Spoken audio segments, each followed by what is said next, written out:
नमस्कार जय जगन्नाथ आपण समस्त स्वागत करुच्ची आम यूट्यूब चैनल को आशा करुच्ची आपण माने भलरे थिबे। आजिर रेसिपी रे मु आपनक सहित शेयर करिया को जाउची कदली मालपुआ। देखिबा को जेमिति सुंदर खाइबारे मध्ये सेमिति टेस्टी, ऊपरटा क्रिस्पी आ भितरटा जुसी, जहाँ को आपण जेकोसी मुहूर्त रे जेकोसी पर्वपर्वाणी रे किंबा बिना किछि ओकेजन रे भी आपण बहुत ही सहज उपाय रे करिकि खाइ परिबे। ताहले चलंतु आ डेरी न करिके आरंभ करिबा आजिर रेसिपी कदली मालपुआ। मालपुआ पई एठी आमे नेइछु 3टी कदली। आ हमर मालपुआ रो मेन इंग्रेडिएंट होची कदली। तो एठी आपण देखि पारुथबे आमे पाचिला कदली नेइछु। तापरे कदली को आमे छोटे छोटे पीस रे काटिकी ग्राइंडिंग जार रे आमे रखिबा।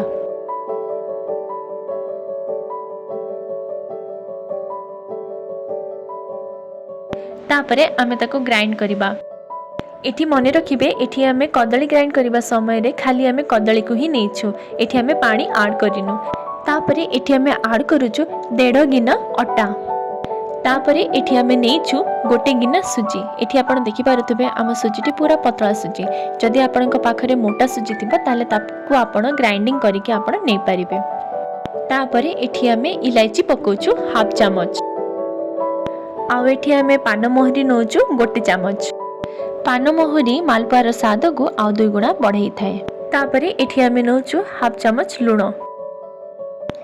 तापरे एठी आमे नबा चीनी। चीनी एठी आमे 2 बड़ चामच नेछु। आमर कदली बहुत मीठा थिला सेति लागि एठी आमे चीनी कम नेछु। एबे आमे सब को भलो भाबे मिक्स करि दबा। फ्रेंड्स, जदि आपनको आम वीडियो भल लगुथबा ताले कमेंट बॉक्स रे निश्चिंत लिखिके जणांतु। और जदि नुआ करी चैनल रे विजिट करथबे ताले तळे दियथवा बेल आइकन को प्रेस करके चैनल को निश्चिंत सब्सक्राइब करनियंतु। तापरे एथिरे हमें ऐड करिबा खीर।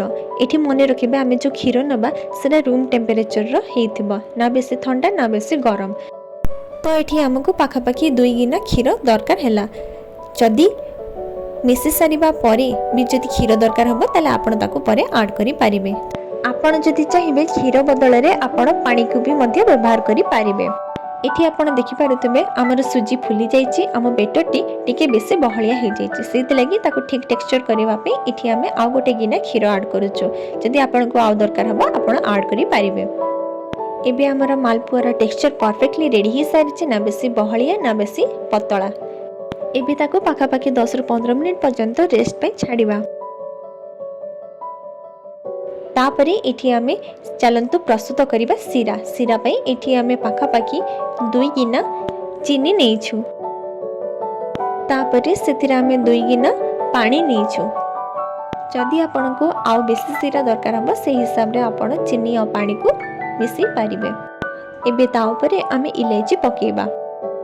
तो हमर सीरा भी प्रस्तुत हो सारी। देखंतु सीरा को जतले आमे हाथ रे धरिबा सेतेबेले से तेलिया तेलिया टाइप लागिबो, ता माने आम सीरा बे परफेक्टली रेडी हे सारी। एबे चलंतु प्रस्तुत करिबा मालपुआ। एठी आमे रेस्ट रे रखिथिले मालपुआर बेटर को। एबे हमर बेटर आपण देखि पारुछंती, ना बेसी बहलिया ना बेसी पतला। एठी आमे बेटर को जतेबेले पकोछंती आपण देखि पारुथिबे से पूरा स्ट्रेट पडुची, ता माने आम बेटर परफेक्टली रेडी हे जाईछि। तापरे एठी हमें गोटे कढ़ाई रे तेल को गरम करिकी एठी हमें मालपुआ छाणिबा।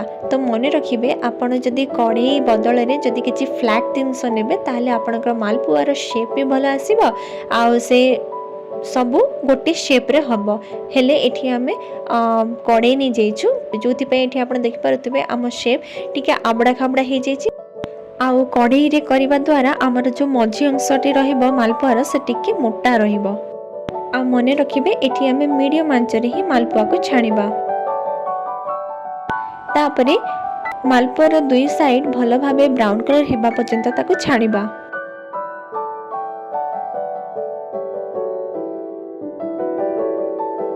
एठी हमर 2 साइड भलो भाबे हे सारिछि। एबे ताको तेलरु भलो भाबे बाहर करिबा। मेक श्योर करिबे जे जेमिति आपनकर मालपुआर अल्प टिके तेल रहू, से लगी ये आम भल भाव ताको प्रेस करिकी ताको आमे बाहर करिबा। एठी आमे मालपुआ को बाहर करिकी संगे संगे आमे चीनी सिरा रे पकाउछु। आ मने रखिबे एठी आपनक जो चीनी सिरा रहिबो से ना तो बेसी गरम थिबो ना बेसी ठंडा हल्का उषुम थिबो सेतेबेले ही आमे ताकू पकेकी मात्र 1 मिनिट भितर ही ताकू बाहर करी दबा नहले जदि से भितरे रही जिवो बेसी डेरी पर्यंत ताहले मालपुआ पूरा पूरी नरम ही जिवो नहले से उठो उठो ही भांगी जिवो। बास से सेम प्रोसेस को बे फॉलो करिबा आ हमर बाकी सब मालपुआ को रेडी करिबा। तो एठी हमें गोटे गोटे करके एबे सब मालपुआ को रेडी करि दबा।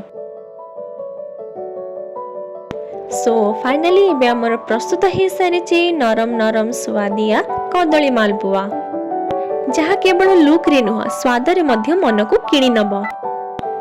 याकू करिवा पई ना तो आपन को बेसी समय दरकार पड़िबो ना बेसी किछि सामग्री बास घरे अल्प किछि सामग्री को नै कि एबे आपण प्रस्तुत करि परिबे निज घरे स्वादिया नरम नरम मालपुआ।